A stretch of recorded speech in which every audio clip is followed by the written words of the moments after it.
and I'm sure a lot of people can relate to this topic for today.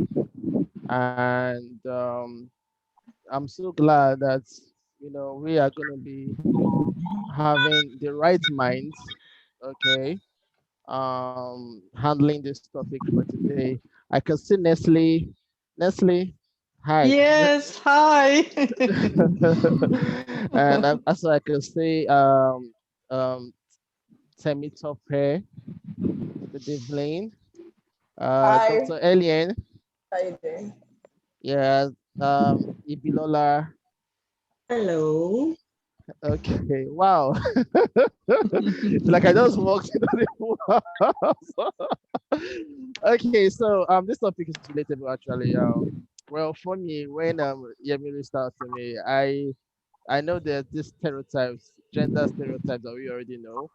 For example, about men sometimes not being emotionally available, you know, sometimes women too. So this more like trying to strengthen relationships and also trying to, help people out there, fix one or two things. Okay, so I'm not gonna take out time. The questions are just gonna be for 5 to 7 minutes per, you know, I'm getting it to be 5 to 7 minutes actually for our guests to answer the questions. Okay.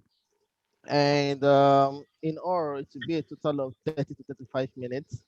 They're going to be very, very easy, relatable questions, and something I brought my pen, something I too want to learn from. Okay. So we are going to start right now. So my first question goes to Dr. Favor Ayodele. Okay. Um, yeah, from the perspective of a married man, why do you think most men see vulnerability as a weakness? Um, you know, is it actually a weakness or is it actually a social myth? I know that's a very, even me myself, I used to think, when men are vulnerable, it's the weakness. We know our issues in the society today. So, sir, I don't know if you can shed more light on that question.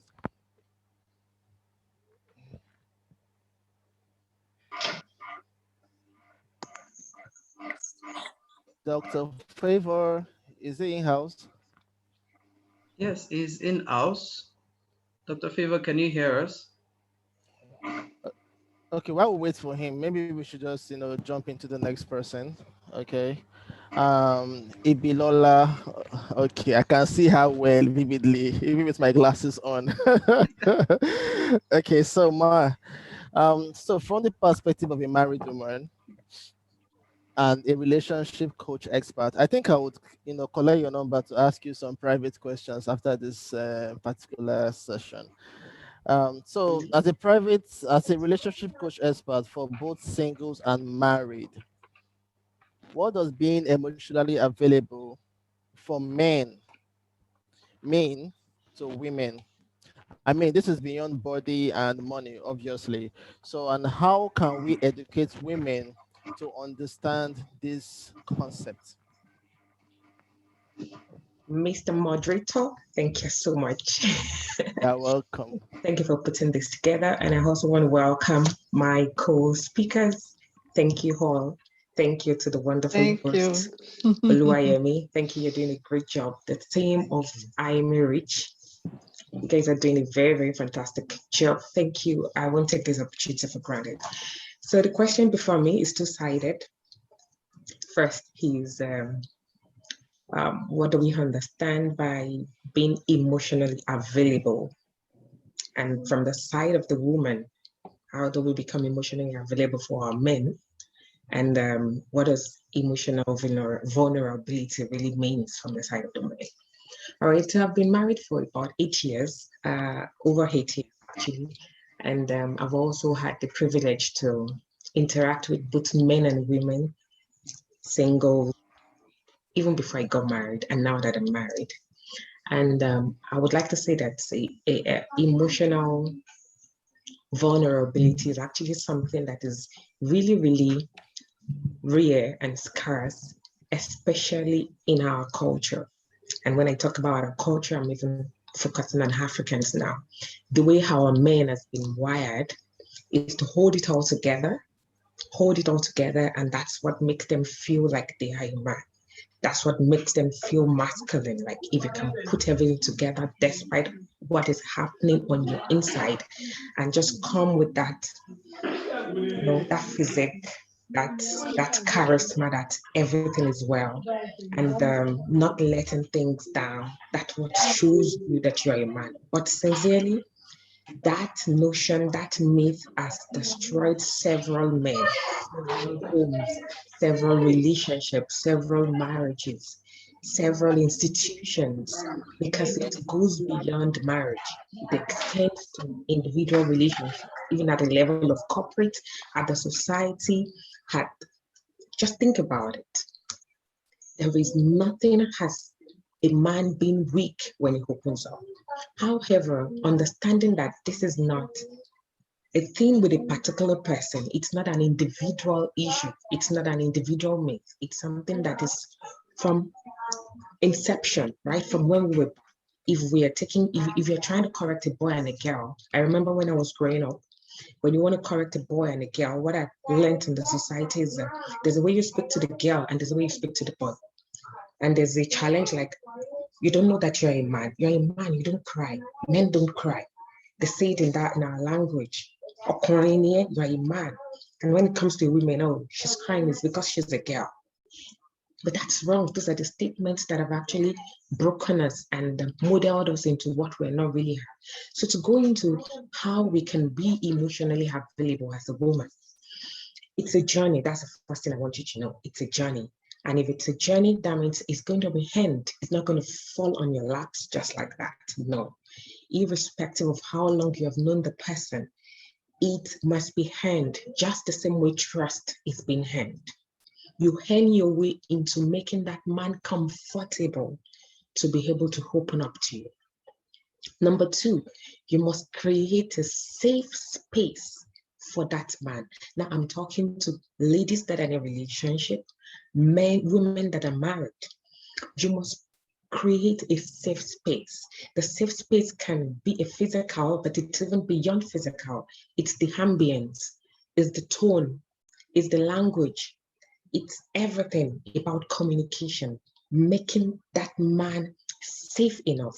Now, I want to give you an illustration of someone that is naked. If you want to go naked, if you really want to go naked, do you know the first thing you're going to look out for? Am I in an environment that will permit me to go naked? You ensure the door is shut, the blinds shut, everywhere is dark enough for nobody to see you, but for you to be able to see yourself.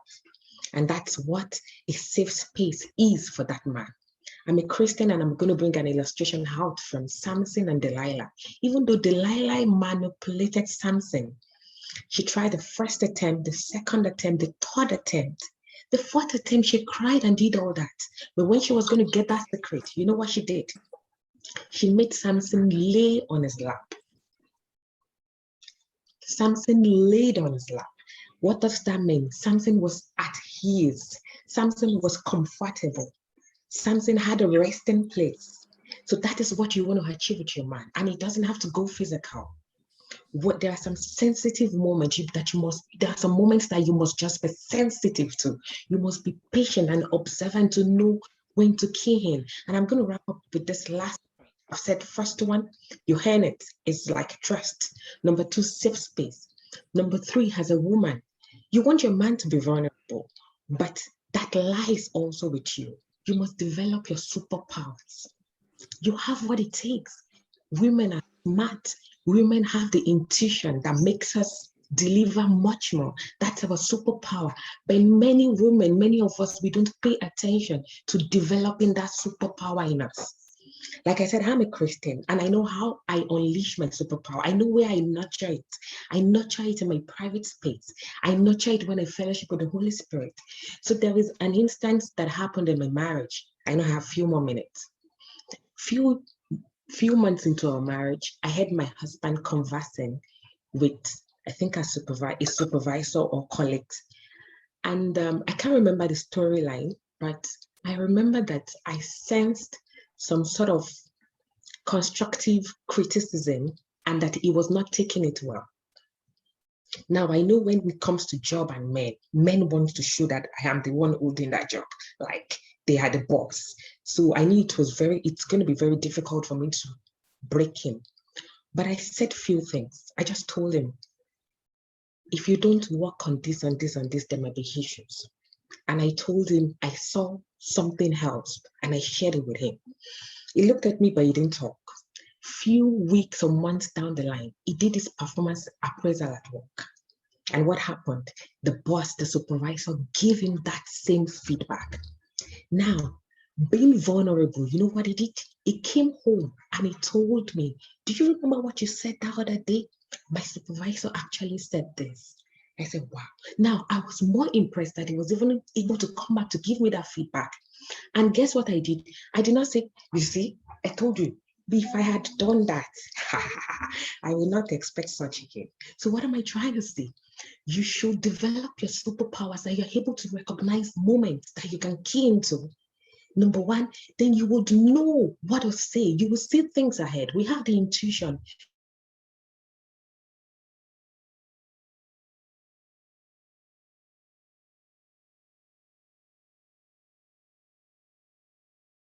Get first married, don't rush it. It takes time. If you're in a relationship, don't say you want to act like a wife because you want to end this. It's a journey, but it's something that can be achieved. I hope I've not taken too much time. Thank you.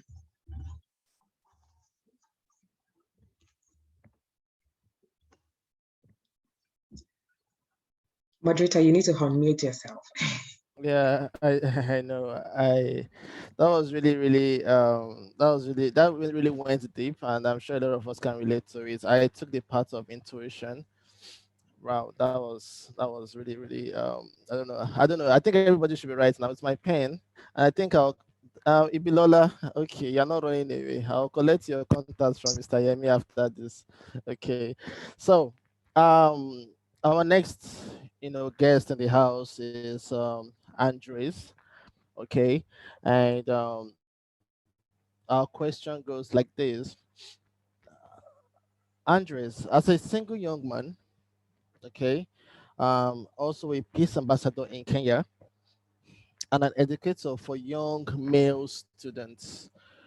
How has emotional distance between the father and son affected the upbringing of a young man in terms of not being expressive and also afraid to show it? I mean, when Africa, we know how this is, the relationship between father and son. So, how has this actually affected, that young boy out there, the male child out there? Thank you. First of all, I want to say that I would like to confess that it is only 3 years ago that I was in a position to tell my father that I love him, not because I never loved him before, but because I never had the tools that I needed, like a man, to express what I feel. And today, when we started like having this conversation, I asked myself a lot of questions, like, why did it take me so long before I was able to open up, to express a feeling that is positive as love? So we scale it down to a very simple thing. There is something that the scientists or the psychologists call the alexithymia. I hope maybe I pronounce it the right way. So alexithymia is simply the state where you don't have the words to express your feelings. So it is a lack of emotional awareness. So I am a counselor, and I work with many young people who are mostly teenagers. And they go through a lot of situations with their family or with their parents, and I ask them, how are you feeling? Their father is mad at them because they're not performing well, and sometimes they're feeling that they're doing the best they can, But unfortunately, the father is not recognizing the effort that they are putting. So they can easily confess to me that one because I am a professional and I have a way of bringing that one out of them. But when I tell him, can you sit with your father and tell your father exactly what you feel, it's a big challenge. And the answer I receive is no. So why do we have male or children who are not in a position to express their feelings? It is this condition that we call alexithymia. So people with alexithymia do have low emotional intelligence, and a typical African man suffers from low emotional intelligence. They're not aware of what they're going through, or sometimes they don't have the words to actually express how they are feeling. So through my studies, I come across a tool that psychologists use to measure the scale of alexithymia in male.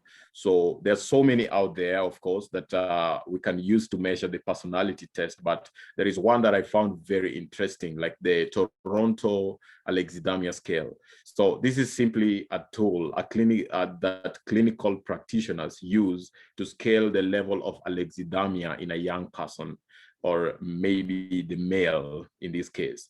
So they are divided in three categories. The first one is that there is a difficulty in identifying the feelings and distinguishing them. Like you ask a boy, you're feeling mad about your father. So what's why? Or are you in a position to express this to your father that you're pushing me too hard and I'm not in a position to do this overnight? They can express that maybe within themselves, but they're not in a position to express those feelings to their parents. Then there is another one, the difficulty in communicating those feelings. That is the other category of the Toronto alexithymia scale. So these people, they experience the emotions, but they have the difficulty in communicating them. Then lastly, we have the external oriental style of thinking. The African male, or the male in general, are caged within their emotions. Once a boy is young enough, they're told you don't have, when you fall down, into that off your shoulder and move on. There's no time to cry. There's no time to even express that you have been hurt. When a boy falls off a bicycle, he's not supposed to say, I'm hurt. I've hurt my knee, or whatever part of the body is hurt. He's supposed to be a man about everything and rise up and go your way. And therefore, men don't find it, like young people don't find it very comfortable to talk about how they are feeling. If you want to meet them during the evening after school and you ask them, how was your day, they want to talk about activities rather than the feelings.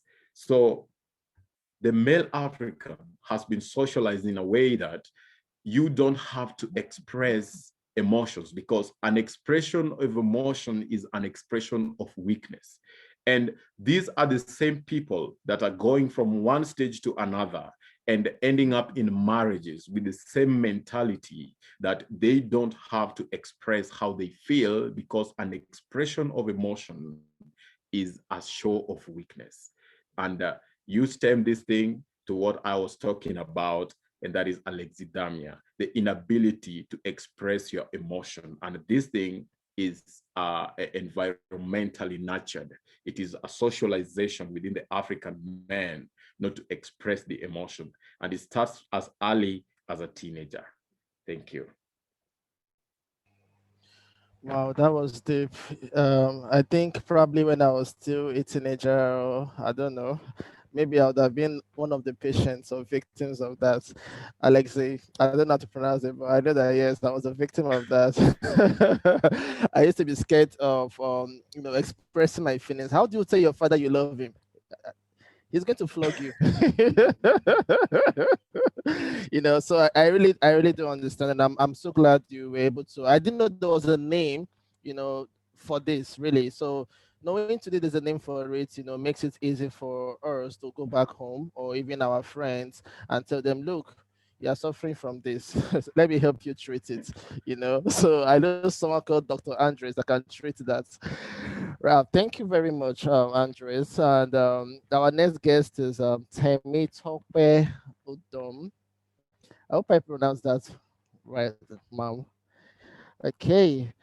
So, Temi Tope, um, you are involved in raising the girl child rights and a very strong humanitarian. How would you educate young teenage girls on the difference between emotional availability and sexual availability towards men? I mean, I was reading yesterday, I think it was yesterday, the Rivers State governor saying something about, our teenagers in school, I don't know, something related to this. I don't know the right words to use, but yeah, I think this question took me back memory lane. So, Ma, how do you, educate the teenage girls on the difference between emotional availability and sexual availability towards men, which is a big issue in the society today? All right. Thank you very much. Thank you Yeah, very much. welcome. Awa Ndukwe. I hope I pronounced your name well. Uh, Yeah, Interesting question and interesting topic that we are dealing with today. So one thing I do, one thing we recently started doing in Valley Girls Foundation is we have a mentoring program for teenage girls where we have a program where they are paired with mentors that, hold their hands as they grow, literally. And one of the meetings I have with them every month, just a general meeting, is where we talk about these issues, things like this, and how to, understanding their hormones and working through the crazy hormones and the feelings they're feeling now as teenagers. And this question comes up, okay, Ma, so I like a boy and he wants to, go down with me. And the first question I keep asking them is, what do you want?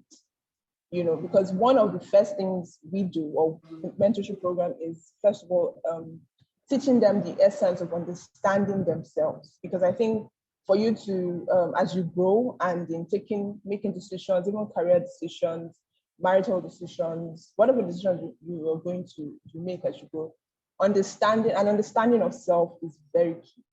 So one thing I teach and we teach as a team is understanding themselves.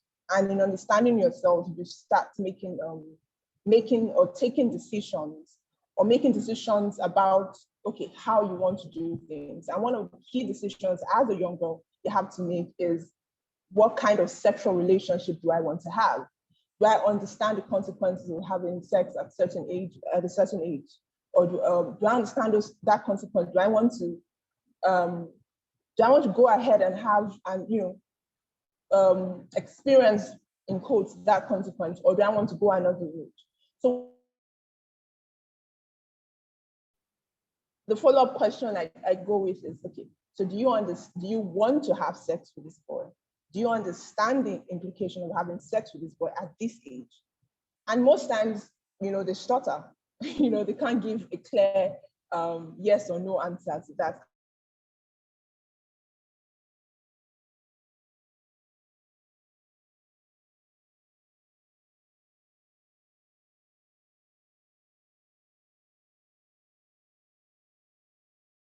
The sexual relationship with anybody. You can't say you hate men, follow the bandwagon of feminism, Twitter feminism, and say, oh, men are scum, men are this, men are that. Men are important. They're very important in your journey as a woman and even as a human being. So you can't say, oh, I hate men at all. But you need to understand that there are seasons.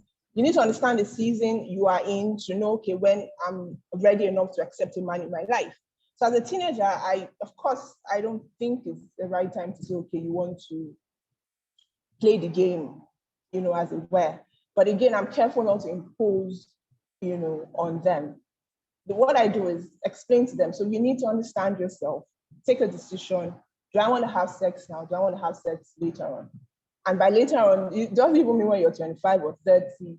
you need to know, you need to, be clear on the boundaries. Oh, do I want to do it when I'm married, or do I want to do it when I'm in a relationship, or just, at any point? So when you're clear on that decision of, okay, I want to have sex now, I don't want to have sex now. When you meet a man or a boy and all he's offering you is sex, obviously you should know when to draw the line. But then if you see that person or that boy or that man as someone that, oh, it's someone I can still relate with as a friend, as a friend, you can take the conversation further and explain, okay, so this is the reason why I don't want to do this. And if he's sensible enough, to want to, as he sees you as, having him in his life or as a friend, he might most likely stay, and continue the conversation with you as friends and all of that. But of course, if he's not about that life or about that vibe, he's going to walk away. And by that, you will know, okay, this is not someone you want to waste your time with, building a safe space for him to be open with you, like Bilola said earlier. So being emotionally available and knowing when to draw the line with sexual availability and emotional ability stems from you as a woman. Understanding of self, do I want to do this now, or I don't want to do this now? Because if you know you don't want to do this now and someone is offering you only sex, then you definitely know that, okay, this is not what I want to do. So as teenagers, as teenage girls, there are books that, we read and we review as time goes, which helps in shaping character, shaping their value system, and guiding them in making these decisions, not imposing on them. Because I've noticed that most parents, especially mothers, and even fathers, some of them really shy from having these conversations with their kids, and so most of them just take their knowledge or their belief system from the media. And now the social media is rife with a lot of information, So what we do is, so this is it. We come from the angle of, okay, so we are millennials in that sense of the word. So this is what it is.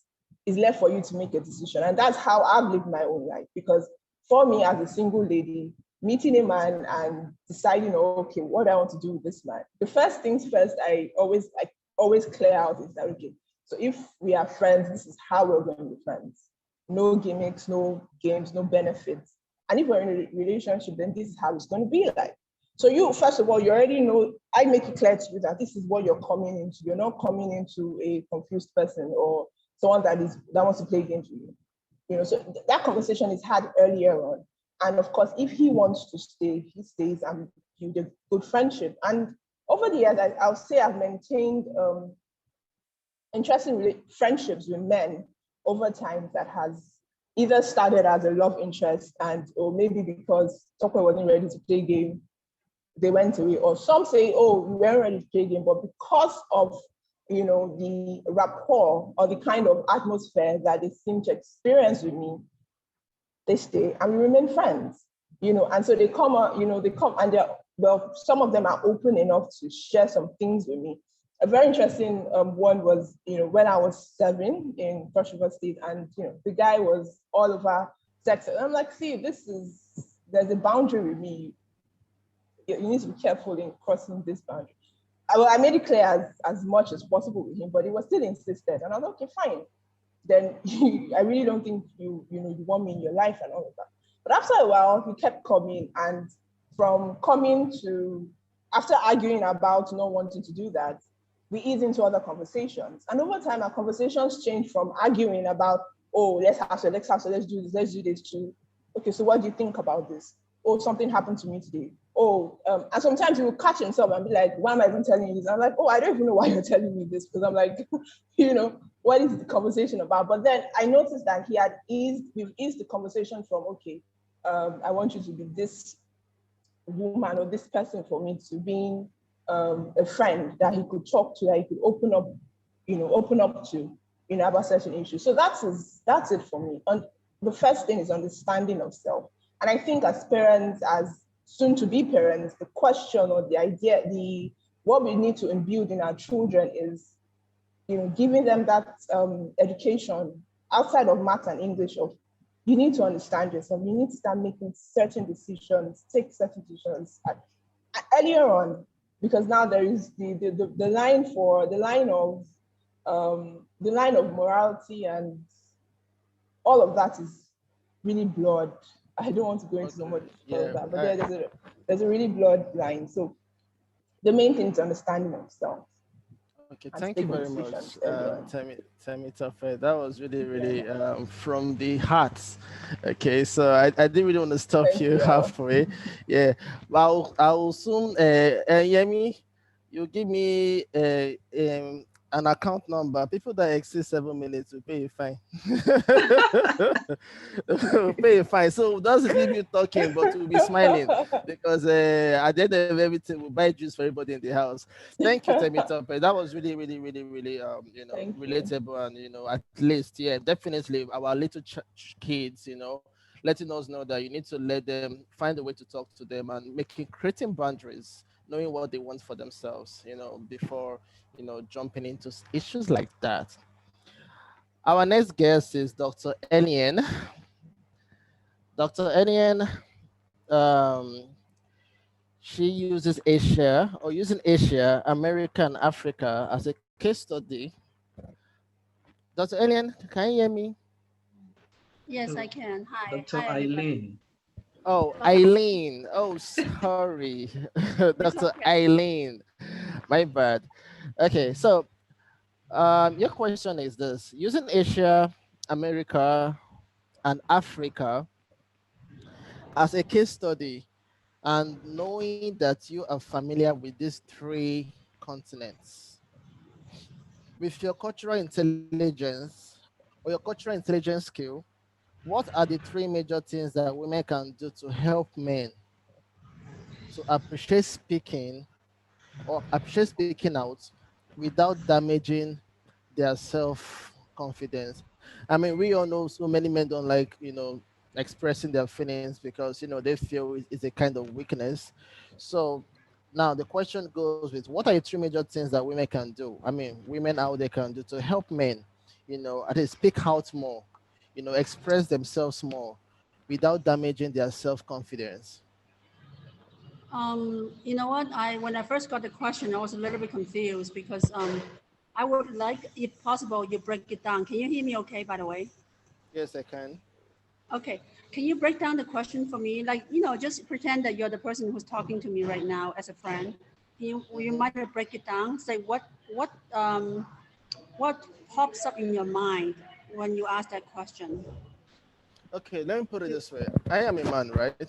I'm a proud man. I'm a man coming from Africa, a man that feels I should be in control, a man that feels, hey, I'm in charge, a man that feels, yeah, I want her, I want you to appreciate me. I want you to feel, to be proud of me, right? So if I come out tomorrow, I'm trying to express the way I feel, express my feelings to you, Dr. Alien.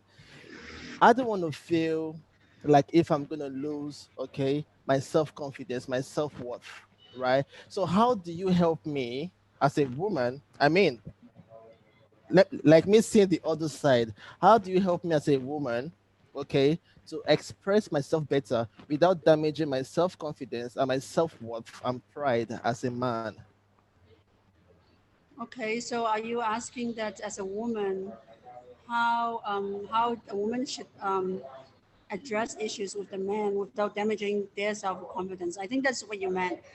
Yes, So exactly. just to give you some background, I'm kind of a career woman. I have a professional life, but I grew up as an Asian in an Asian culture. My father was very hardworking. So for Asian, a lot of times the definition of love is by providing for the family. And then later on, I went to the US. I lived there. Now I live there longer than anywhere else. So I actually married a white man for quite a long time. And then I noticed that the difference between Asian and white culture is that, um, being emotionally expressive is actually considered sexy. Like, if you can be vulnerable, you're actually sexier, in the white culture. Um, and then now I'm married to an African, and I noticed that a lot of time I heard his friends and himself always say that, oh, I cannot express pain. I cannot talk about difficulties. I cannot, that's not a manly thing to do. I have to be strong. Blah, blah, blah, blah. And I was like, I just felt like there's a lot of bottling up. And I felt like the reason that I can actually even deal with an African man was because I actually have a lot of life experience. So I don't have to guess their feeling. I kind of know how things goes. And it's not difficult for me to deal with them, but that is how I will address the cultural differences. Now, going back though, it's actually less about cultural difference than about, say, level of education and the roles they play, right? So in a society, it's about expectation. So you can basically have the same person in different societies, but how others expect them to perform and the educational level actually define the difference in their behaviors. Because I know some African men who's very, it's very like they share housework. They don't expect the wife to do everything or child raising. They appreciate women with intelligence instead of obedience. I've seen African men like that, but it's it's kind of not as many, say, as a white in the white culture, or in Asian culture. Though it's also there's certain expectation of the definition of a man's role and a woman's role. But after all, I'm going to just go back and talk a little bit about the three things that what women can do. It doesn't matter which culture you're in, that can do to help men to feel comfortable uh, expressing themselves, expressing their vulnerability. Okay, so let me go to, by the way, is it so far so good? I wanted to make sure that I'm on point. Are you okay with my answer Yes, so far? you can go ahead. Yes. Okay, great. So I think that as a woman, this actually applies for not just in a marriage or relationship. It actually applies. I want to turn the question back and say that it doesn't matter whether you're interacting with men or women, it will be the same. Okay, so let me go to the first one. The first thing that pop up in my mind is to help other people to feel safe around you. You have to be secure in yourself. A lot of women, they are givers, but they don't really know how to love themselves. And as a result, and women in general, biologically speaking, we're more insecure than men because we have more estrogen and men has more testosterone. By the way, I'm a licensed pharmacist, so I can, I've kind of dig into that a little bit. So the natural disadvantage is that even though we are less self-confident, but we're more nurturing. So in that way, I want to turn the table around and say, woman, you really need to learn how to love yourself and nurture yourself more. Because if you're not confident in yourself and you're insecure, what ends up happening is you're always seeking external validation. You're always trying to box somebody in because you want a certain answer. When you talk, when you're talking, you're not really listening. You're expecting an answer that will make you feel better about yourself. So I wanted to say that, after years of being in a relationship and working on it and struggling, and, I'm a one-time divorcee, I've learned that at the end of the day, you can't depend on other people to make you happy. You have to seek happiness within yourself. If you alone cannot be happy, then you should not go into a relationship and expect the other person to make you happy, because that's not going to work. Because that's just not going to work 100% of the time. And so what happened when they are not there for you when you want to be happy? Then what? So you cannot, happiness is something that you just have to define it. It doesn't matter what happened, you have to define happiness for yourself. So that's one thing. Another thing that I want to talk about is when you are in a relationship, a lot of time we focus on who's right and who's wrong, and then you just end up arguing, or build up resentment. Instead, I think it's really important to just like learn how to forgive and focus on what works instead of who's right and wrong. I hope that makes sense. And then the thing is, while focusing on like what works instead of judgment, and who's right and wrong, but at the same time, you need to learn how to accept, and instead of expect, the difference between accepting and expecting, because when you accept, you love your partner as a whole, whatever they are. But when you're expecting, you're putting them in a box. And it's really hard to fit in your box. And the box changes, right? A person change throughout their life. And if you want a long, happy relationship, all you can do is just accept instead of like, oh, I have this box and they have to fit in the box. It's not possible because everybody change over time. Uh, and then also a lot of men, I want to say that is you have to make your expectation clear, what you want from your partner. The problem is a lot of women, they don't even know who they are and what they want. So trying to get them to express what they want is really hard for men because sometimes I heard that a lot of times the men, they feel like they've done their best, they try, but they always feel like the woman is always complaining, it's not enough, it's still not enough. So I think it's about not knowing like what each other want, and to solve that, the only way you can solve it is not by spending more time with each other, it's actually by spending time with yourself more. Be your own best companion, because that is really the best way to learn about yourself, spending time independently, instead of codependently. Now, I wanted to go down the road. Okay. Um, I think the best partners are those who are friends first, best friends, and then lover.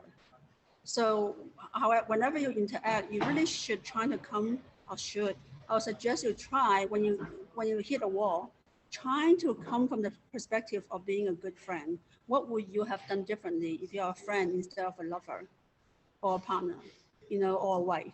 What would you have done differently? Because the question you have for me is, how should women help to help men feel more safe when they're expressing themselves, right? So I'm not saying that men should not do anything, but the question is focusing on what can women do. So that's how I'm answering your question. What can women do? So be friend first, and then also because the natural insecurity in women, I would say women need to learn how to trust life. Just trust life and let life unfold and stop being so controlling. And actually that applies for men too, right?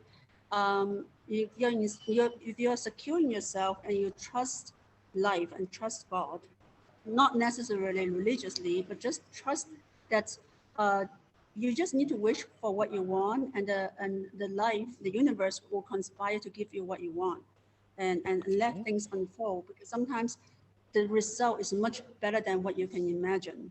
Okay, what you can come up with yourself, um, because God is omnipresent. It's just really hard for you to have the big picture, and then trying to put together a solution that's perfect for you, but God can. The Okay. last thing, the last thing I want to say is, Dr. sorry. Alien. Okay. Yes, I Yeah. actually You've want to say, exceeded your time plus extra sorry, time again. So, sorry. but really speaking, you've already gone really, I mean, I really learned about self-love. I mean, you can't give what you don't have. You have to be friends with your partners. Correct. You have to say them as your friend. You can't put them in a box because people keep on evolving, right? You need to love them Right. however way they are. So trust me, like, wow, I'm sure if we leave you, this is gonna be a full course, cost 101. But thank you very much. It was really, really awesome, Dr. Alien. We really do appreciate it. It was really, really impactful. And yeah, our next guest is someone that I know personally. I have always followed her, on the social media platform, but we've never come face to face. So, I've never seen her like this. And that is Nestle. Okay, I call her Sister Nestle. I've known Nestle for, she likes it, 3 years right now. But thank God for this platform. Thank God for, this program, making us break the ice to actually see her. She's a woman I respect so much. I respect her so much no matter what. She has made so much impact in people's life. And we want to thank you for being here with us today, Nestle. And my question goes like this. Nestle, we all know you are a goodwill ambassador that promotes kindness and trust.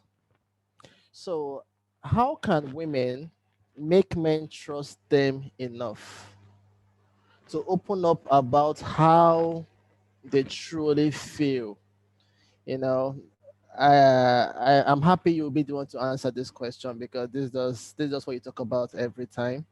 So if you could unmute your mic, Nessis. Okay, it's 5 minutes. Nestle, if you go beyond 5 minutes, you are capable. I'll send you my personal account number. So can you unmute your mic, please? Okay, can you unmute your mic? Or can you help her? Yeah, maybe we could help her unmute her mic or something.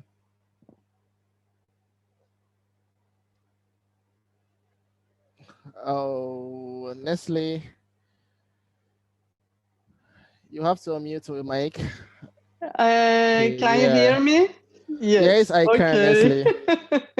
Thank you, dear Rama, for your Yeah, you're kind welcome. words, first You're of all. welcome. And I am feeling blessed to be all of our guests. And it's honor for me to be here, first of all. And everything starts with families because every child has grown up in a family.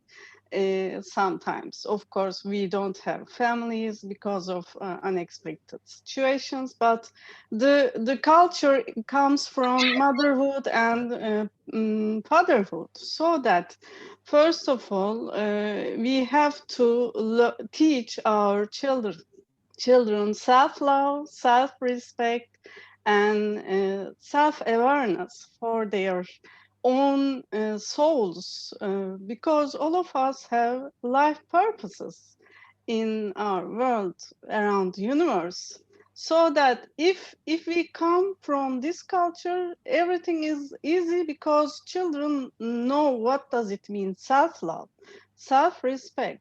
But if we have some culture of punishment, instead of showing love each other, parents and teachers also, it is more hard situation for men, especially because men are always seeing some traditional behaviors that they have to hide their feelings, their sorrow, their struggles.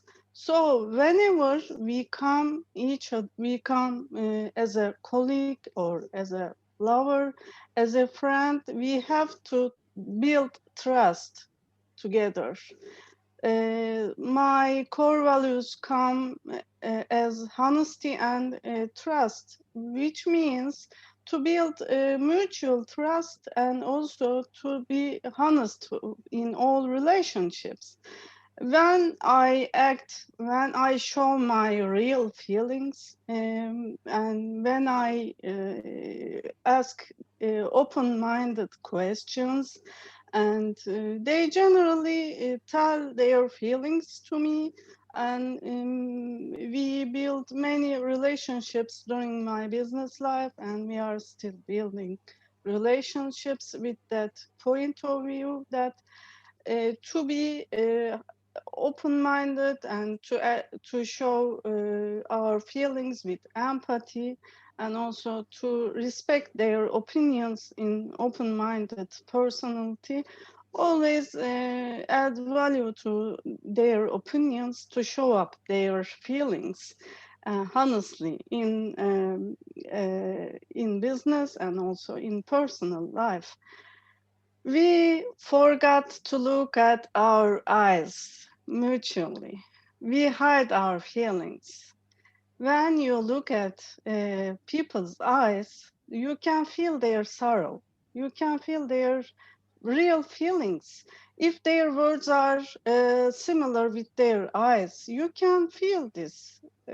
This is my general behavior, general active action to build relationships over LinkedIn or in my personal life and other social media ways. Because when we ask people, honestly, how are you doing? They generally show themselves honestly to you, but we forgot to ask each other, how are we in reality?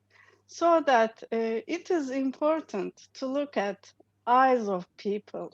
You can feel their pain, you can feel their honesty. If they are real human being, they can show up their real feelings and their real thoughts. If they are same person with their words, you can understand this. I hope my words goes well. Yeah, thank you very much, Nestle. That was that was sweet, easy, and straight to the point. Thank you. Yes, I know so much about trust, and yeah, everything you just said is so on point. Thank you very much for, you have your time and taking our time to explain this. Yeah. Yeah. And the last but not the least, he was meant to be the first person. I don't know if he's in the house now. Dr. Favor Ayodele. Is he around? Yes, Okay. my humble self is here. Oh, okay. Good evening, sir. Okay. Your Welcome. question, yeah, goes like this: from the perspective of a married man, why do you think most men see vulnerability as a weakness? Is it actually a Hmm. weakness? Really, is it actually a weakness, or is it societal myth? I'm sure a lot of men in house can relate to this. It has always been an argument. Even yesterday, I still had this argument. Oh yeah, weakling. Oh yeah. Okay, there's this new word. There is simp, right? Okay, there's that new word. There is simp. SIMP, right? Okay, so there's always been this issue that you didn't even know how to, go around this. So, sir, why do you think most men see this as a weakness, and is it actually a weakness, or is it just a societal myth, what we've come to believe in on all that? Yes, thank you so much for having me. Yeah, welcome, Yemi, sir. I must commend you first, and you are doing great. There was a particular statement I want to put out there. Maybe after this one, then I'll put it up. We need to celebrate this guy, and he's been doing so great. I'm very, very proud of you. You are cute. Thank you. Yeah, let me start from this perspective. There's something I came up with, and I need to address everyone. And please, I'm going to be unconventional in my approach tonight because we want to bring out something out of this place, not just to waste our data. I came up with your question, essential relationship intelligence. I'm very sure you've never heard that one before. Essential relationship intelligence. And I said that is the compartment features that combine domestic value and expectation of two human variables to form compatibility. Shall I repeat myself?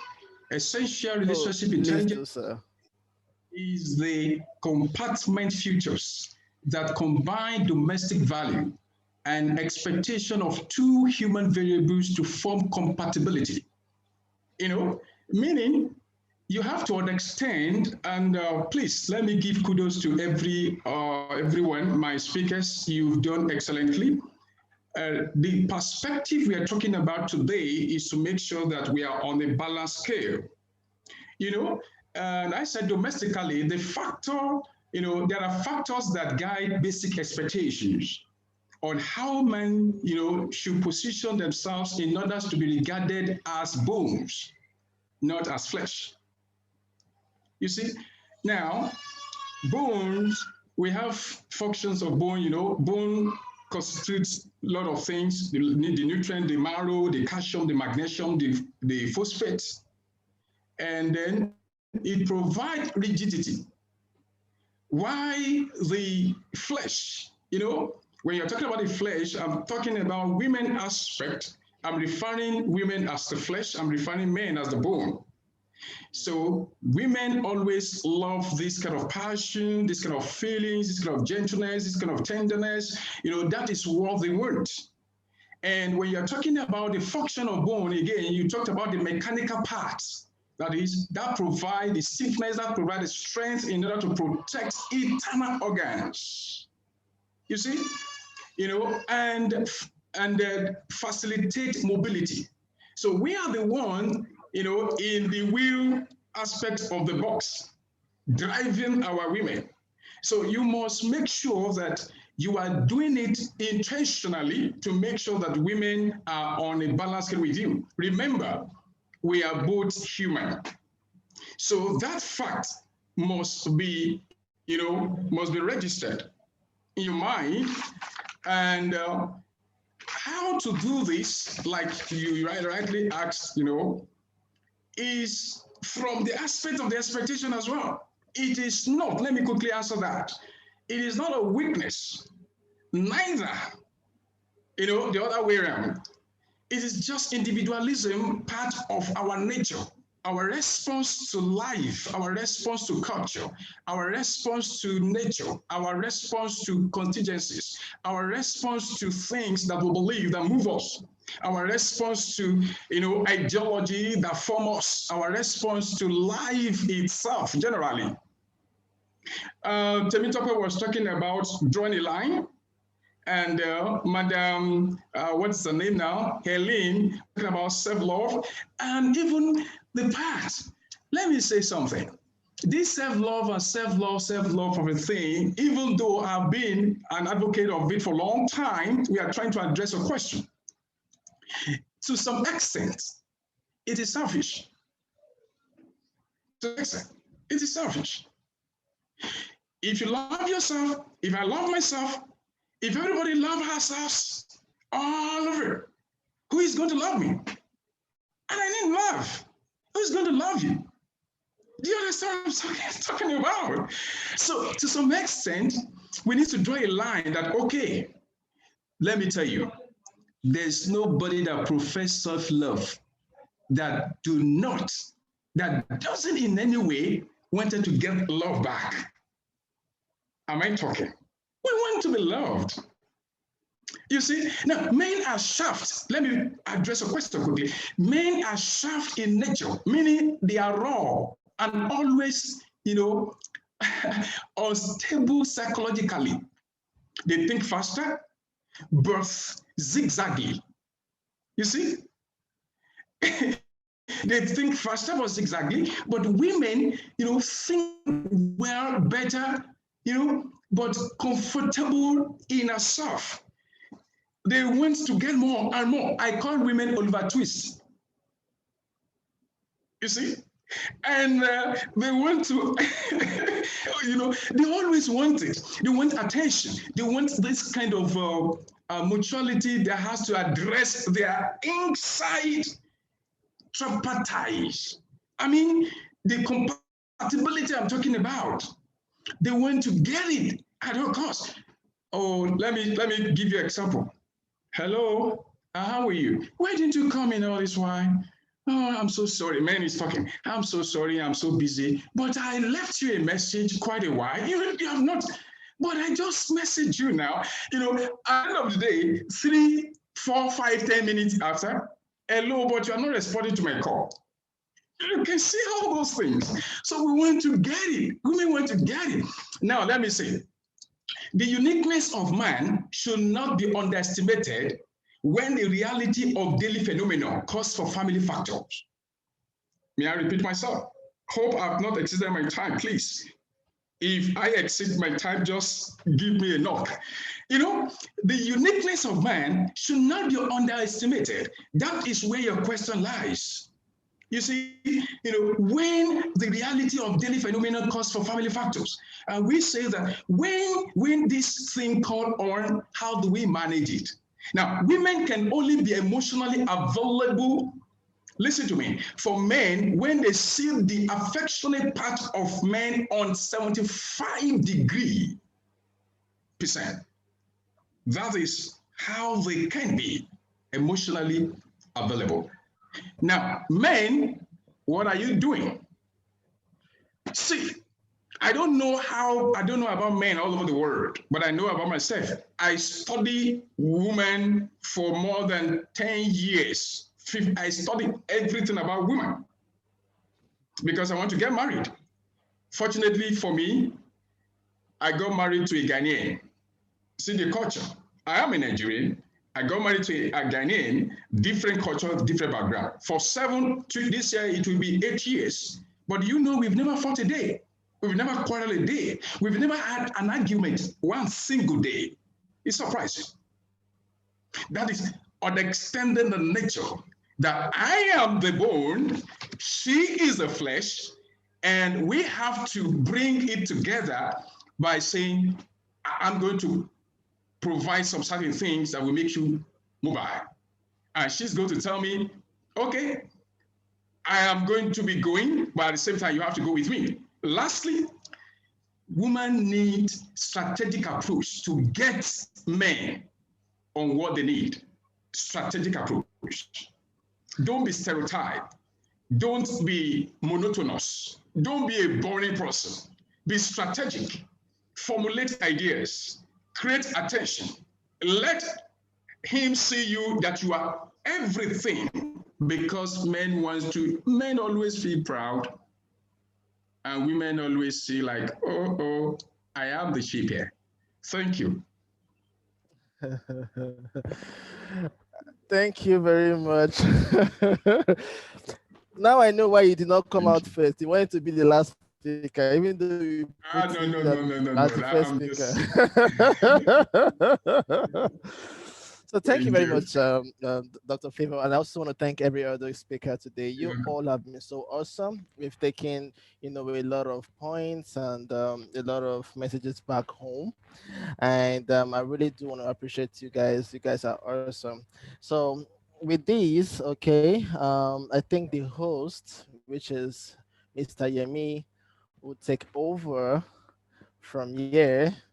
Okay, and this will be for those who have questions, you know, in the house. Those who have questions, and to ask Dr. Favor, to ask Nestle, and everyone. Okay, Mr. Yemi. Wow. Thank you so much, our honorable moderator. That was really good. Thank you so much. And shout out to everyone. I don't know where to start, but then again, it's been amazing. Thank you for sharing your expertise, your experience, and how you feel about this sensitive conversation. How I chatted with some people like, are we sure this is gonna happen because of the sensitivity of this conversation? But you know what, they said we are going to do it. Let's go, let's move. And just to quickly share a part of my story, sometime last year as a Nigerian, something happened last year. That was the NSAS issue. Sorry, yeah, last year NSAS. There were many emotional issues, displacement. People were depressed because of what happened. Then the day after, yes, my mom passed away. So publicly, I was devastated. Personally, I was shattered. And, people were telling me, mostly men, they'd be like, be strong, you're a man, you can handle it, you're going to be fine. But within me, I really needed to explode, because I knew if I should explode, then I'll put myself together, then I'll be fine. But internally, I was just playing puzzle with my heart, trying to put everything together. But what happened was eventually people came around. But one main thing I want to point out was there was something I call emotional collaboration.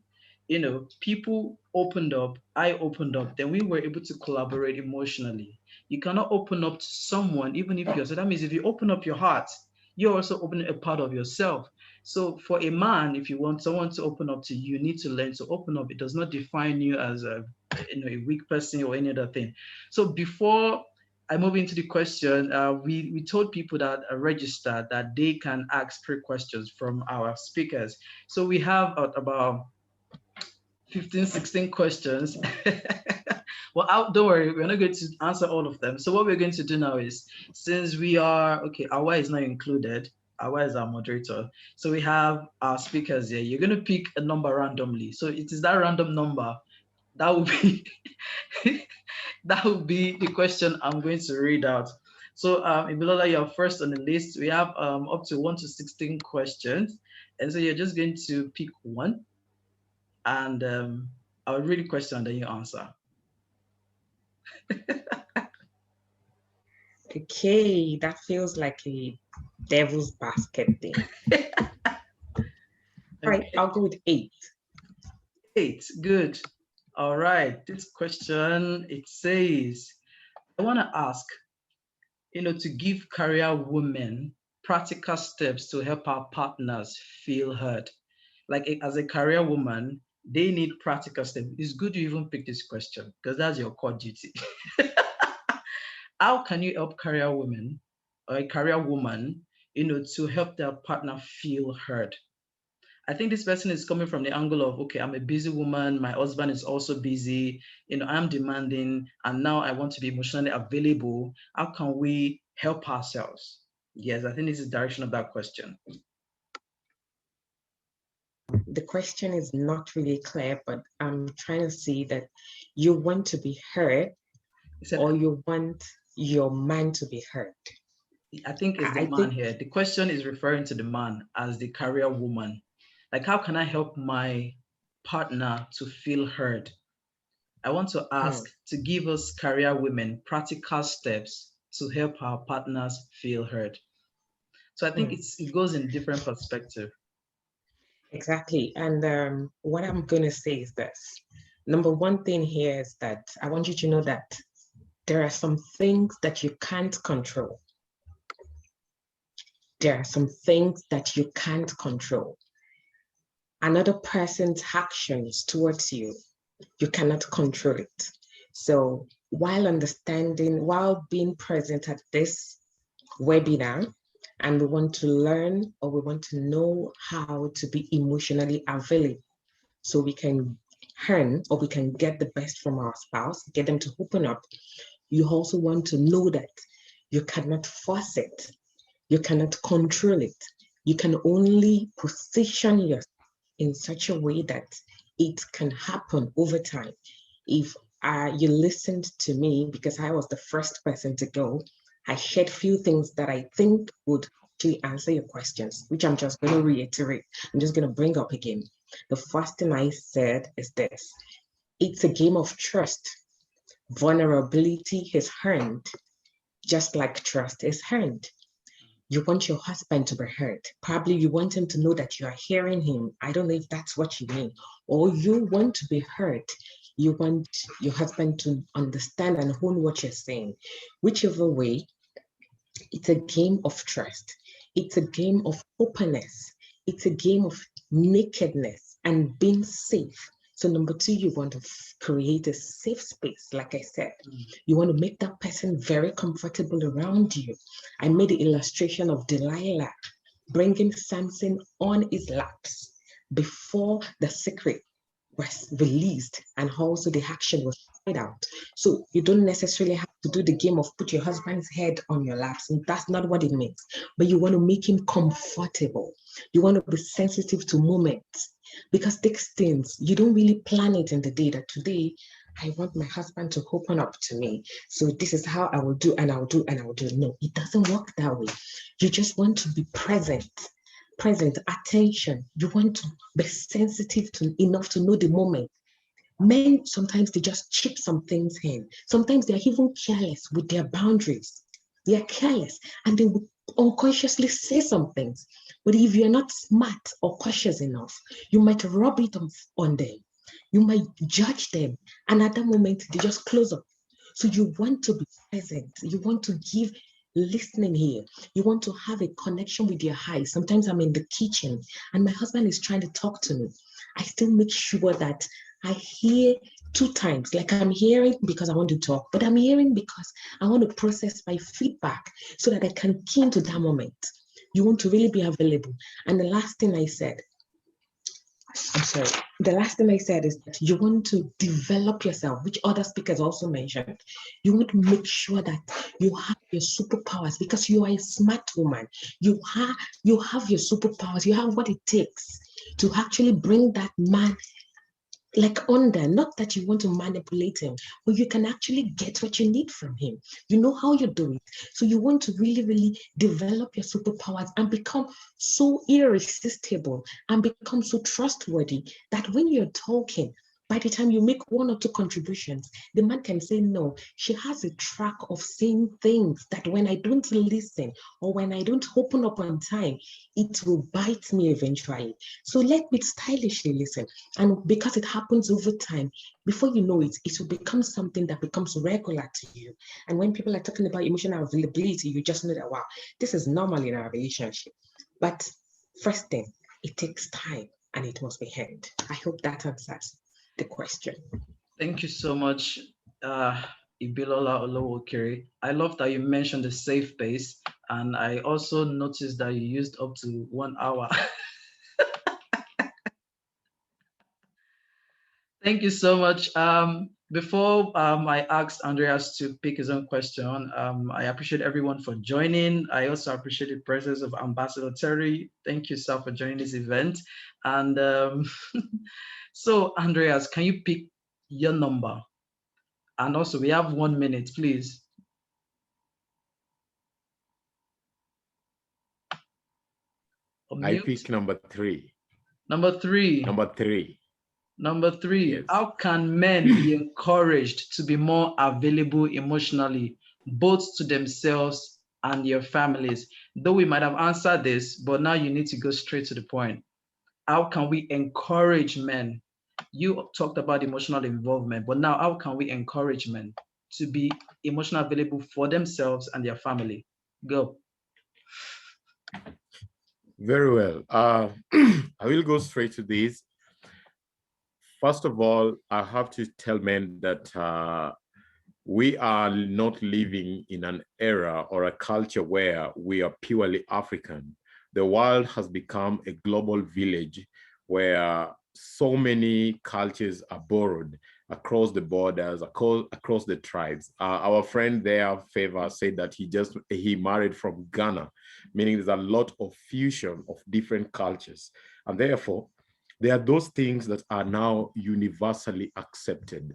For example, Dr. Eileen said that something about Americans is that if you show your vulnerability, it means that you are sexy. So we need to start borrowing from these cultures and know that being vulnerable is okay.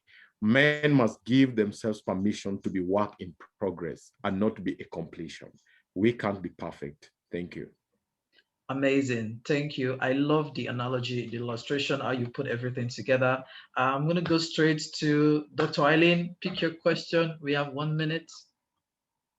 Pick 7, please. Question 7. Okay. How do ladies feel about men who express their emotions? How do ladies feel about men who express their emotion? I'm really interested in that question because most people say, oh, why you being feminine? Why you're a man? What is wrong with you? Don't do that. So now that question in 1 minute. Okay, I'm sorry about the background noise. But the thing is, are you sure that is what actually happening? I think you guys need to check in. Like as a man, you think that when you're expressing vulnerability, the woman automatically think that you're weak. But you need to verify that because I don't believe that's most of the time that's the case. I believe that women actually are very happy to know the softer side of men. So I want you guys to check it before you just define it that way. And just in general, how I feel, I think for me personally, when a man expresses vulnerability, I feel privileged. I feel trusted. I feel like I'm qualified to be a confidant, and that made me feel very honorable. But that's just me. I can't speak for all the women, but I believe that women, because naturally they have a more nurturing side, I can't imagine that they judge you as weak when you express yourself. So that's my response to that. Verify. Good, good. Now you responded like a non-African, which is very understandable. However, some people will tell you why don't speak like that, don't act like that, don't be too soft, be this way, don't be that way. So now I'm going to ask Nestle to pick a number for our question. Nestle, can you unmute yourself?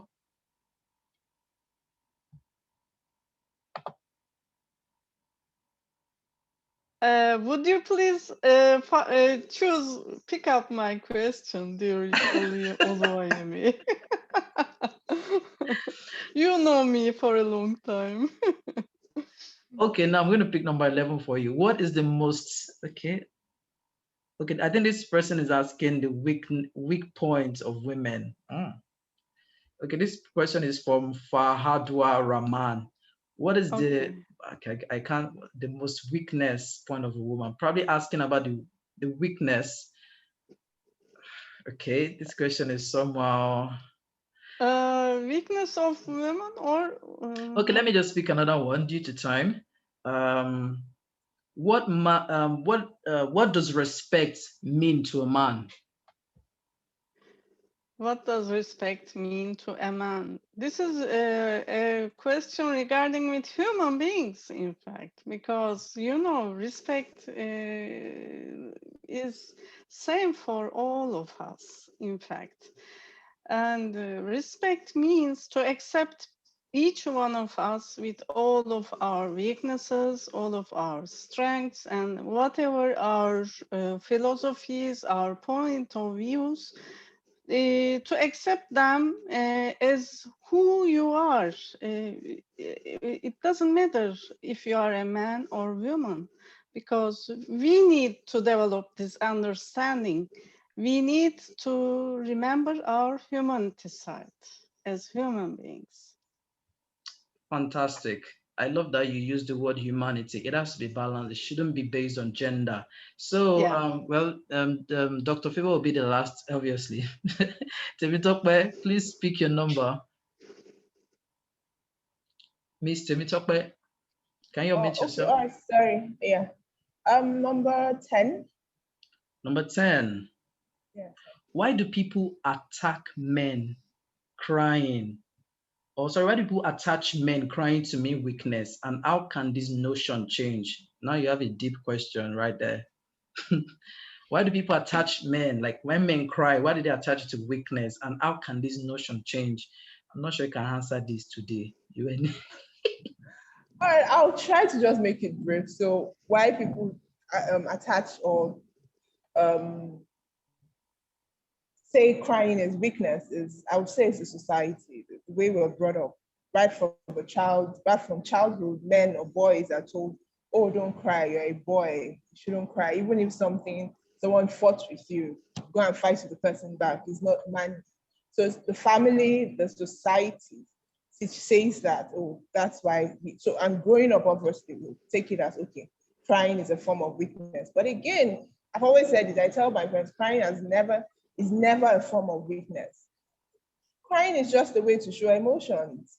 I mean, the way you react to different situations, it could be tears, it could be maybe staying away, but it is not a form of weakness. So let me get this. The second part of the question is what? Yeah, I'm just trying to give a very short answer to this. What's the second part of the question, please? Like, how can they cope? How can this notion change? How can this notion change? Oh, okay. The notion is simple. Understanding that crying is not a form of a weakness. It's a way of showing emotion. One of the favorite things I like saying is that Jesus, for those that identify with Christianity, Jesus in his most omniscient and powerful form, when he came in human form, he cried. And that was because he had to express that emotion he was feeling of disappointment and anger at that point. With tears, even at the cross when he was about to die, he cried. So it was a form of emotion. It's never a form of weakness. It's just a way of expressing yourself. And one thing is we need to understand is that we live in a world of emotion. We live in a vulnerable world, and we can't keep numbing, that's the correct pronunciation, numbing our emotions because, okay, society says, oh, don't cry, oh, don't behave like a girl, oh, don't do this, don't do that. No, we need to understand that both male and female, we express ourselves in different ways. And if we choose to cry, it's a normal way of doing, it's a human way of expressing emotion, not a gender specific way. I think it's understanding that notion and encourage. And so when you see a man cry, I was watching a video earlier and the person was saying, oh, the man, a 33-year-old was crying like a baby. And he had to correct the woman and say, no, he was crying like a 33-year-old man. Tears is normal as a normal human, reaction or feeling, nothing gender specific. I think I was short enough. Amazing. Thank you so much, Temitope. Dr. Favor Ayodele, aka the Carpenter, please speak your number, sir. Because I was supposed to be number one, so then I couldn't. I was last. So now let me pick first, and then I'm number one now. So, yeah, number one. Number one. Oh, can we truly master our emotions to the fullest? I think it was in fullness. Can we truly master emotions? Yes and no. Yes and no. Yes, in sense that, let me just first of all say, to every man there is a boy, and to every woman there is a girl. You see? Meaning, you can master your emotions when you grow in the process of becoming mature in your psychological effects. I don't know, maybe I'm talking to somebody. You can just master it when you grow to become a matured person in your psychological effect. There's a saying, I remember when I was somewhere in the East and I was living with a lot of soldiers. And I just want to bring the topic of Madam Temitope. And I cried. I was narrating my hurdles with some soldiers. And one of the soldiers came and said, guy, man, don't cry. Man, don't never in your life cry. So what am I trying to say is that, so when I, after those kind of days and something came up and I wanted to cry. And I remember soldier that said, man, don't cry. But I now thought of the reason or the joy part of cry itself. If you cry, you have to cry. There are stages in your life you must understand and manage that cry, that you must cry because it's medicinal. It's medicinal.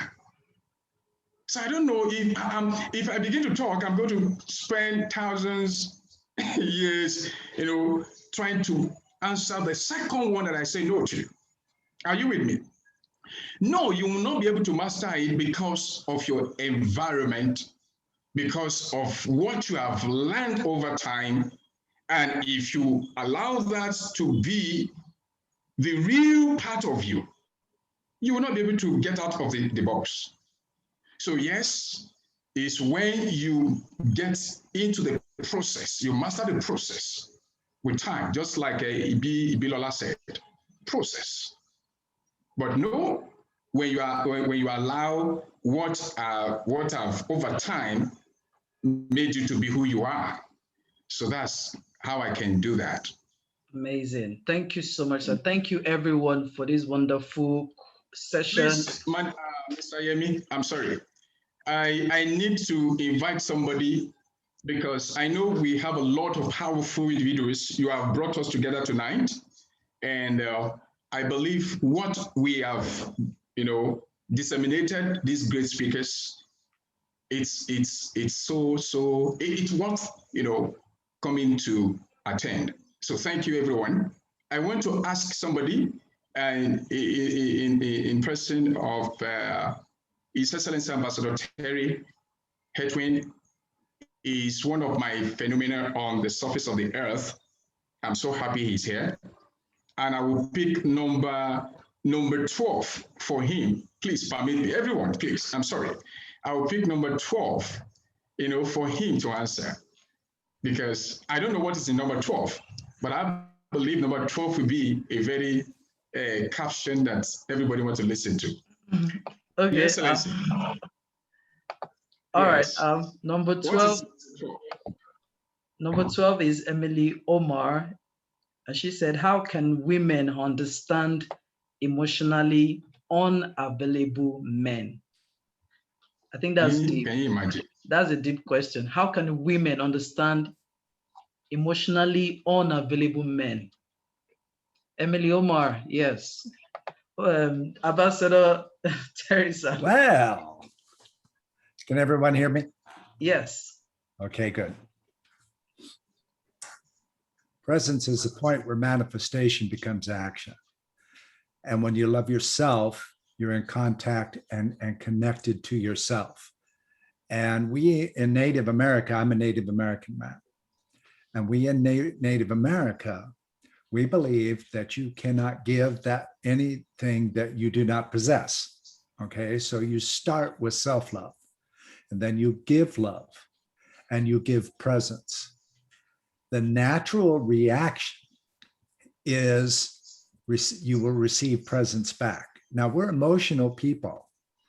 Remember, when a baby is in the mother, there is no sex. Just before birth, there becomes sex. And when a baby's born, you put a diaper on that baby and you can't tell a male from a female unless there's a pink or a blue ribbon around it somewhere or anything like that. And they're all the same. We're taught as men, warriors, about 50, 100,000 years ago, to protect, to be tough.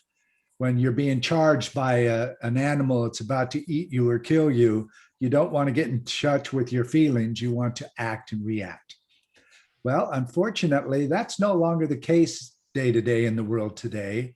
And we here today get to change the future by changing that little baby Emily had so sweetly in her arms here earlier.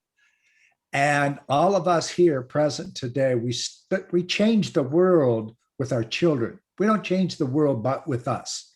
We don't change this world. We cannot change this world. We can become the example for those children to grow up in the world that we want them to have, not us. We're done. We're already here. Change the way you teach the children in school, in everyday life. When a little boy falls down and starts crying, acknowledge the cry. It's real. He's hurt. Okay? Sure. When I was a baby, not so much. You know, I'm 68 years old. Suck it up, boy. You're a man. Don't do that. But then I'd go do something like a man. You're just a child. Get back in there. Okay, so that now you're confused, right? I hope this answers Emily's question. Emily, just be present and give love from you. Love you first, then give love. And love will come back to you. You know, there's an old saying it's been playing on the internet for a couple of years now. It's coming back. And that is give love freely.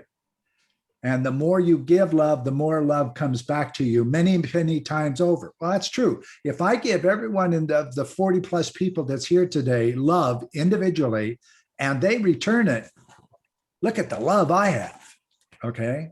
Give love freely and give it back. And thank you so much, Favor, for putting me on the spot. And thank you all for listening to me. That's all I have to say. Thank you so much, sir. Thank you so much. Thank you so much for that insight. I was still going to call you to share your perspective after the question, but I'm super excited that even Dr. Favor had to request we ask you a question, which all go equally amazing. Thank you for that insight and that great analogy. Super interested. I appreciate everyone for sharing their thoughts, and I hope our audience are getting acquainted with new knowledge as to this conversation, this sensitive conversation. So I'm going to head over to our moderator to go to the next, almost the final part of this summit. We're getting to the end. Thank you so much, everyone. Awa, over to you.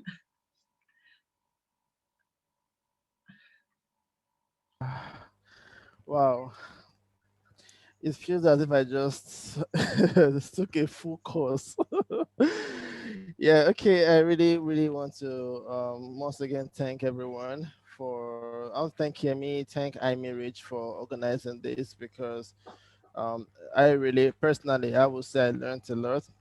I wish my wife was even here so I could tell her, she can see, you can see what they are saying. You can see what they're saying, not just only me. Unfortunately, I'm here alone, but hopefully I'm gonna play this to her. Okay, and I really want to thank Leslie. She's a lady I respect so much. I want to thank Ambassador Terry. I've heard so much about you, and I'm happy seeing you here today. Wow, I wish this was if this was without the COVID. I've taken a selfie, right? I want to take Ibilola. She's always smiling and using. I love the storyline with Samson and Delilah. I remember when I was growing up, we had the whole. That was one of the most interesting, Bible Sorry. story. Yeah. Okay. I also want to thank Temi Tope, right? She's so passionate about what she does, and if but definitely I have something doing, I'll definitely invite you, and I'll give you much more time because there'll be a lot of things you want to share out there. I want to thank Dr. Eileen. I hope I pronounced it properly this time. Yeah. I also want to thank Dr. Favor. Ha. Dr. Favors, I like the way he has been explaining it all. Like my father master teacher back then in school, so many formulas. I never knew relationship had formulas that you have to follow. So in fact, I've been writing and writing, sir. Um, please, I would love to enroll for your private class, okay? But I'm not good in maths. I don't know how we're gonna do it. I don't know. I really want to thank each and every one of you because I hope I'm not missing anyone. Okay, I want to Andre. thank Andre, right, all the way from Kenya, our brother. I loved the way you explained it all. It was so relatable to me personally because I remember, how do I tell my father I love you? Like even to now, how do you even tell a man you love him? Let me confess, I have a confession. Okay, I do get a lot of messages, and when somebody tells me hi, and it's a guy, I always shake like, is this guy gay? Like, how would they be high like a guy? So there's this thing of only only a lady should tell me hi. A guy should say hello, good afternoon.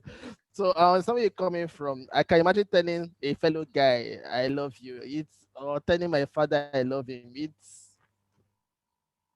An African thing. You understand? So I never knew there was a sickness. Yeah, there was a sickness that you call that. I mean, I can't remember that especially what it was again, but we all are victims of that, and this is um something a program I personally really really appreciate, and I'm sure everybody picked out one or two things. Okay, and hopefully I may reach Mr. Yemi. I hope this doesn't end there. I hope this has to be a continuous program where it grows and we tend to reach out to more people. And next time I promise to bring Madam so Mrs. that she'll sit down beside me, and as I'm learning, she's learning. I'll tell her, you are the flesh, I am the bone. Dr. Favor has said it. Understand? Because if I go and tell her after this that she's the flesh of the bone, she'll break my head. But Dr. Favor, I will give you a direct call. So thanks a lot, everyone. I'm going to pass the closing remarks the closing remarks to Yemi. And I think with that, we'll be saying bye bye. So, Mr. Yemi. Wow. I'm actually short of words. And it's this whole conversation started last year.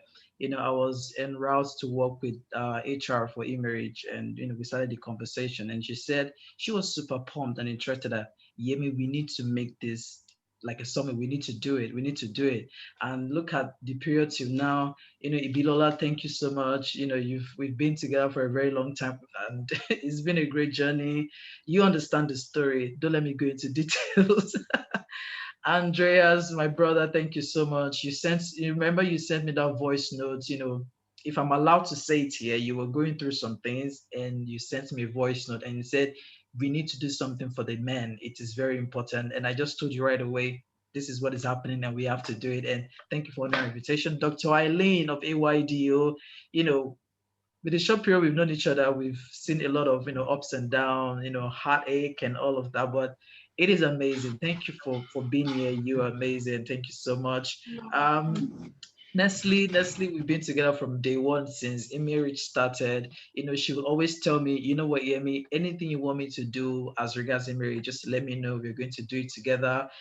She's amazing. She will tell you, let's just think global. She's always getting the feedback, checking what you're not doing right, and she just sent me a message on WhatsApp. Thank you. That is so motherly. I appreciate you so much. Temi Tokpe Udom. Temi Tokpe, we met Howlo event, and from there we just clicked. As Awa mentioned, a passion for women empowerment, the girl child, is just top notch. She would put it on her head as if she does not do it, she's about to die. Thank you so much, Timmy Dokpe. It's super pumped to have you. Dr. Favor, well, I'm always coming to you last because, Dr. Favor has been like a super mentor. Dr. Favor will not let me to rest. He will just tell you, he will just keep pushing you. Even if he has pushed you, he still push you again and push you like, oh my God, where am I pushing me to again? I can see Ambassador Terry laughing because he knows him very well. Dr. Favor, I'm not going to go into details. We know, we've been together, and thank you so much, sir. I super appreciate you. Awa, my brother, Awa is a very busy person. Trust me, Awa can have 5 meetings in a day, but I told him you're going to be the moderator. And if Ademi he says no to me, I'm just going to disown him as a brother. That is me being vulnerable emotionally, publicly. Thank you so much for being here, and our participants. You guys are amazing. You guys are beautiful, and our hope is beyond the numbers. We hope that when you get to your environment, your house, try to practice what you've heard today. Try to learn how to embrace people emotionally. It might not just be for a man. You have to practice self-love. You can only give what you have. And I have our families from Kenya, from the USA, from Turkey, from Canada, from the US, from all over the world, from the East. Thank you guys so much for being here, and it's been amazing. Ambassador Terry, thank you so much, sir. All the way, we met from IRO. We are IRO. We are going to be doing a lot of things together. Thank you so much, everyone. My team, Imeyreach Foundation. You guys, you're amazing, though. We'll celebrate afterwards. we'll celebrate. Corona didn't allow us to do this in person, but it's amazing. I wish I could mention everyone here, and but due to time factor, I will not be able to do that. I will appreciate every speakers to please drop their, maybe it's their LinkedIn profile, maybe your websites, because I'm sure some people would like to reach out to you. Ibilola, Signature Woman, Andreas, all of you are superhuman, super amazing. So let people connect to you. Due to time, I wanted to say you all should just give your contact, but to be safer, if you can just drop it in the chat box so you all can connect with them. So SheForHe is going to continue. This is just like a start. And I believe it is high time we pay attention to the boy child. There's a lot of women empowerment program and here and there, but for the boy child, for the men, we need to see how to collaborate emotionally, because a lot of men are depressed. The records might be low because they don't get to say it and report it. So medically, there's no record to show that more men are depressed. So we need to see how to do about this. The world is changing. Let's change our men. Let them feel comfortable. Men will always take care of their wife because they love their family. Beyond the body, beyond the money, let's involve emotions. As a father, you need to be involved emotionally. You can pay your school fees, you can be there. Don't leave that job to the woman. So don't blame a boy that loves the mother like crazy. Like, oh, I love my mom, I don't want to talk to my dad. But then again, so let's all do all of this. I appreciate you all. Our website, imeyreach.org, is simple. You can chat us up. We're available for you. Any final talk from our speakers? Any closing remark from our speaker? Anyone want to say something in the next 1 minute? Okay, Andreas, unmute your mic. Okay, very quick. I just want to say thank you, everybody who joined in, my team from Kenya and a few friends from the United States. I want to summarize by the words of Ambassador Terry Earthwind. he said that most of the things that we went through as adults should be the things that we need to change. A friend once told me that the very things that we suffered should be the very things that we correct when we grow up. May we be better examples to our children so that we have a better future of men who understand and can express themselves. Thank you. Amen. Fantastic, fantastic. Anyone, any last round? At least we have 2 minutes more before we close it. Just real quickly. Be the parent you wish you had as a child. Amazing. Right? Thank you, Powerful. Ambassador. Thank you all. You want to say something? I think. Okay, so my final note is that for everyone to note that vulnerability is the core of shame and fear, but more importantly, that most times we tend to forget is the birthing place of wholeness, of joy, of love, of peace, and of belonging. So please don't be afraid of showing emotion or being vulnerable, even first to yourself and then to others. And when people come to you at their vulnerable state, please be receptive and provide that safe space for them to be more expressive, because we all need each other. Self-love, like Dr. Favor said, is selfish. Thank you so much, Temitope. Thank you so much, Temitope. Any last question? Anyone from the audience? We still have 1 minute more. Anyone from the audience have anything to say? Because I can see the chat room is really buzzing. I wish I could read lots of it. Let me just say that be intentional and be pragmatic in your approach. It is time for practical relationship. Just let me borrow from your word, emotional collaboration. So it is. Thank you so much. Thank you so much. Thank you, everyone. It's been an amazing event. And as the event unfolds, we all have everyone's contact. We're going to reach out to them. I appreciate everyone. Have a beautiful weekend, and we're going to catch up. Thank you so much, everybody. Have a wonderful day. Thanks, Yemi. Bye. Thank you. Good job. Thank you. Thank you. Thank you. Thank you. Thank you, everyone. Thank you, Ambassador Terry. Andreas, we're going to catch up. Leslie, we'll talk soon. Everyone, Denzel Obi, Emily Omar, Millicent Juma. There are many names I wish I could keep calling. Everyone, thank you so much. Thank you for joining. Thank you so much for joining. Nestle, we're going to talk afterwards. Thank you so much. From Aulo, from family from Aulo, I recognize you. Aulo, amazing family, amazing people. From Aulo, African Women Leadership Organization in Cameroon, from all over. Thank you guys for being here. You guys will talk. Thank you so much. Thank you, Gafar Dubote. Gafar, my big brother, is here. Oh, I didn't know you were here. I can see you're here, my brother. Thank you. Thank you for coming. Thank you for joining. You guys are amazing. Abisola Isomi. And also my wife, she was here all through, trust me. Ayame, thank you so much. Thank you, everyone. Olbafemi, Oluwafemi, my sister too is here. Thank you, everyone, for joining. Have a wonderful evening. Have a great day. Thank you for hosting us. Thank you so much. Thank you, everyone. I'm sorry, I wish I could call everyone's name. You can unmute your mic anyway. I just want to jump in a little bit. I know everyone's leaving. I'm very sorry that I wasn't able to be at the beginning of this meeting, because there was another meeting at the same time, which was, equally interesting about Black African women and diaspora as entrepreneurs.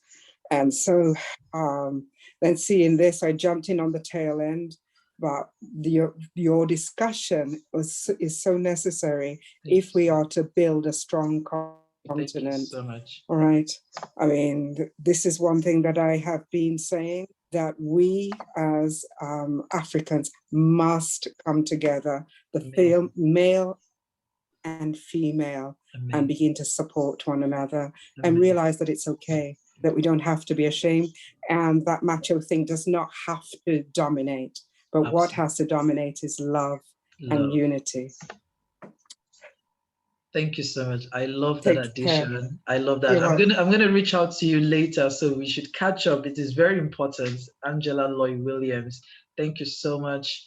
And thank you You're welcome. everyone. Have a wonderful day. Take Bye.